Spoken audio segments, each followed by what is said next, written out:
ದರ್ಶನ್ ಒಂದು ಸಿಗರೇಟ್ ಸೇದಿದ್ಕೆ supreme court ವರ್ಗೂ ಹೊಟ್ಟೋದ್ರಲ್ಲಪ್ಪ ನೀವು. ಕಾಂಗ್ರೆಸ್ ಪಾರ್ಟಿಯವರು ಸುಪ್ರೀಂ ಕೋರ್ಟ್ ವರ್ಗೂ. ನಾನು ಬೆಂಬಲ ಮಾಡಲ್ಲ ಯಾರಿಗೂ, ತಪ್ಪೇ ಯಾರು ಮಾಡಿದ್ರು. ದರ್ಶನ್ ಸಿಗರೇಟ್ ಸೇದಿದ್ಕೆ ಸುಪ್ರೀಂ ಕೋರ್ಟ್ ವರ್ಗೂ ಅಪೀಲ್ ಹೋಗಿ ಬೇಲ್ ಕ್ಯಾನ್ಸಲ್ ಮಾಡಿದ್ರಲ್ಲ, ಇವ್ರಿಗೇನ್ ಮಾಡ್ತೀರಾ ಈಗ? ಇವ್ರಿಗೇನ್ ಮಾಡ್ತೀರಾ ಹೇಳ್ರಿ? ಹೋಗ್ತೀರಾ ಸುಪ್ರೀಂ ಕೋರ್ಟ್ಗೆ? ಧೈರ್ಯ ಇದ್ರೆ ಹೋಗಿ ಸುಪ್ರೀಂ ಕೋರ್ಟ್ಗೆ. ಇಷ್ಟೊಂದು ಅನಾಹುತ ಆಗಿದೆಯಲ್ಲ.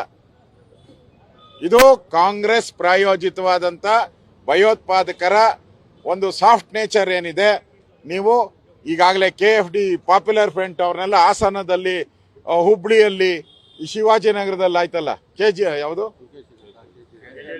KJ ಹಳ್ಳಿ DJ ಹಳ್ಳಿ, ಇವ್ರನ್ನೆಲ್ಲ ಬಿಟ್ಬಿಟ್ಟು ಇವರೆಲ್ಲ ಈಗ ಸಪ್ಲೈ ಗ್ಯಾಂಗು, ಇವ್ರದೇ ಏಜೆನ್ಸಿ ಇದೆ. ಇವ್ರನ್ನ ಏನ್ ಬಿಟ್ಟಿದ್ದಾರೆ ಅಂದ್ರೆ, ನೀವು ಜೈಲೊಳಗಡೆ ಭಯೋತ್ಪಾದಕರಿಗೆ ಸಪ್ಲೈ ಮಾಡಿ ಅಂತ ಕಾಂಗ್ರೆಸ್ ಅವರೇ ಬಿಟ್ಟಿರೋದು. ಇಲ್ಲಾಂದ್ರೆ ಕೇಸ್ ಹಾಕ್ತಾ ಇದ್ರು.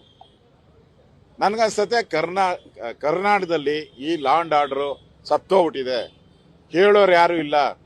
ಈ ಮುಖ್ಯಮಂತ್ರಿ ಉಪಮುಖ್ಯಮಂತ್ರಿ ಕಚ್ಚಾಡದಲ್ಲಿ ಈ ಗೃಹ ಸಚಿವರು ಕಾಣೆ ಆಗಿದ್ದಾರೆ. ಏನ್ ಕೇಳಿದ್ರು ನೋಡೋಣ, ವರದಿ ತರ್ಸ್ಕೊಂತೀನಿ, ಮಾತಾಡ್ತೀನಿ, ನನಗೆ ಗೊತ್ತಿಲ್ಲ, ಇಷ್ಟೇ. ಈ ಸರ್ಕಾರ ನೆಗೆದು ಬಿದ್ದೋಗಿದೆ. ಇವತ್ತು ರಾಜ್ಯದಲ್ಲಿ ನೆಗೆದು ಬಿದ್ದ ಸರ್ಕಾರ.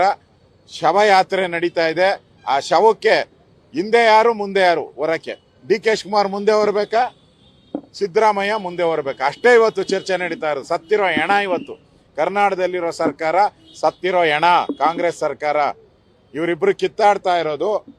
ಹೆಣಕ್ಕೆ ಮುಂದೆ ಹೊರಬೇಕಾ, ಹೆಗಲು ಕೊಡ್ಬೇಕಾ, ಹಿಂದೆ ಕೊಡ್ಬೇಕಾ? ಅಷ್ಟೇ ಇವರಿಬ್ರು ಕಿತ್ತಾಟ. ಅಷ್ಟು ಬಿಟ್ರೆ ಏನು ಇಲ್ಲ. ಇವತ್ತು ವರ್ಸ್ಟ್, ಇತಿಹಾಸದಲ್ಲಿ ಇಂಥ ವರ್ಸ್ಟ್ ಸರ್ಕಾರವನ್ನ ನೋಡಕ್ ಸಾಧ್ಯ ಇಲ್ಲ. ಇದೊಂದು ಪಾಪಿಗಳ ಸರ್ಕಾರ. ಈ ಸರ್ಕಾರಕ್ಕೆ ಜನಗಳೇ ಮೋಕ್ಷ ಕೊಡ್ತಾರೆ ಆದಷ್ಟು ಶೀಘ್ರವಾಗಿ.